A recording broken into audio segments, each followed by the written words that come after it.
Hi guys, কি খবৰ? নিশ্চয় ভালেই চাগে। মোৰো বৰ্তমান ভালেই। আপোনালোকে যদি মোৰ চেনেলটো চাই আছে তেতিয়াহ'লে ৱেলকাম টু মাই চেনেল। আপোনালোকক অন্য এটি ভিডিঅ'লৈ স্বাগতম জনাইছোঁ।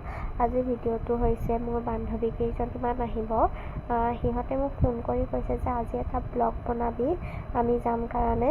সিহঁতে মোক ব্লগবোৰ চাই থাকে কাৰণে কৈছে আৰু মোৰ ব্লগত সিহঁতক উলিয়াব দিছে।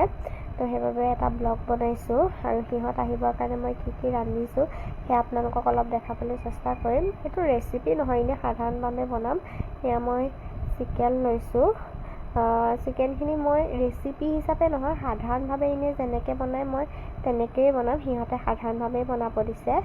এয়া মই চিকেন বনোৱাৰ আগত পিঁয়াজ আৰু আদা নহৰু এটা পেষ্ট বনাই লৈছোঁ আৰু এখন কেৰাহী পাতি গৰম হ'বলৈ দি ল'লোঁ আৰু তাতে মই এতিয়া তেলখিনি দি দিম। তেলখিনি গৰম হোৱাৰ পাছত যোনখিনি মই পিঁয়াজ আৰু নহৰু পেষ্ট কৰি ৰাখিছিলোঁ সেই পেষ্টখিনি দি দিম আৰু সেই পেষ্টখিনি মই ভালদৰে ফ্ৰাই হ'বলৈ দি ল'লোঁ। তাৰপৰা তেল নিগৰিবলৈ দিলোঁ আৰু তাতে যেতিয়া তেল নিগৰিলে তেতিয়া মই চিকেনখিনি এড কৰি দিলোঁ আৰু চিকেনখিনি অলপ ভজা পাছতে মই আলু এড কৰি দিছোঁ।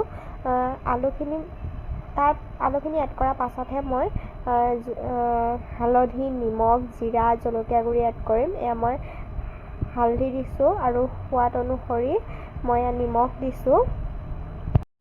এতিয়া মই ইয়াতে জিৰা গুড়া, জলকীয়া গুড়া, মিট মছলা আৰু ধনিয়া পাউডাৰ, গৰম মছলা এই সকলোখিনি দি দিছোঁ আৰু এইখিনি মই এতিয়া ভালদৰে ফ্ৰাই হ'বলৈ দিম।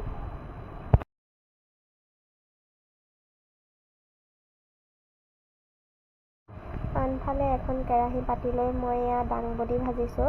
আপোনালোকে এই পাচলিবিধক কি বুলি কয় জনাবচোন। আমাৰ এইফালে দাংবডি বুলিয়ে কয়, মই দাংবডি বুলিয়ে জানো। আপোনালোকৰ ফালে যদি বেলেগ কিবা নামেৰে কয় তেতিয়াহ'লে মোক জনাব।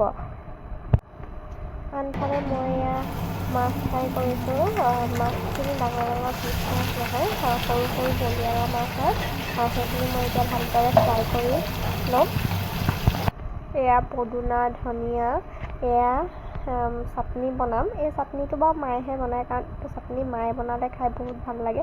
সেইটো কাৰণে মই মাক ক'লোঁ যে এইটো চাটনি আপুনিয়ে বনাওক আৰু ইয়াত তেতেলী আৰু নহৰু দিয়ে আৰু জলকীয়াও দিয়ে।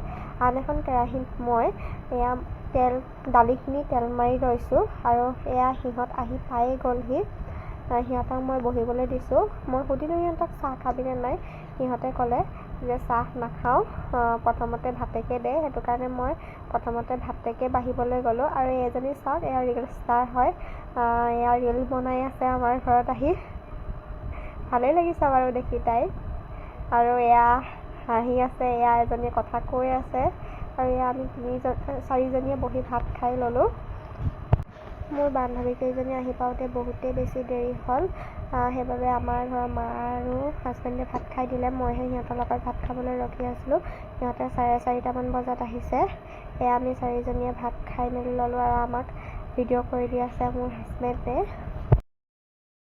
আৰু এয়া আমাৰ ঘৰত আহি মোৰ পুতলাটো লৈ ফটো আৰু ভিডিঅ' উঠি আছে। সিহঁত সৰু পোৱালি যে, সেইটো কাৰণে পুতলা লৈ ফটো আৰু ভিডিঅ' উঠিছে আৰু সিহঁতক এৰি দিবই মন যোৱা নাই, কিন্তু সিহঁতটো যাবগৈতো লাগিবই। যিমান সময় পাৰোঁ সিমান সময়ে হাঁহি ফূৰ্তি কৰিলোঁ আৰু বহুতো ফটো উঠি ল'লোঁ। এয়া সিহঁতৰ এতিয়া যোৱা সময় হৈ গ'ল।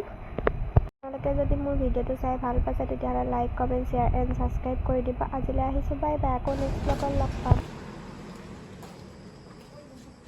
Bye bye. আকৌ আহিম।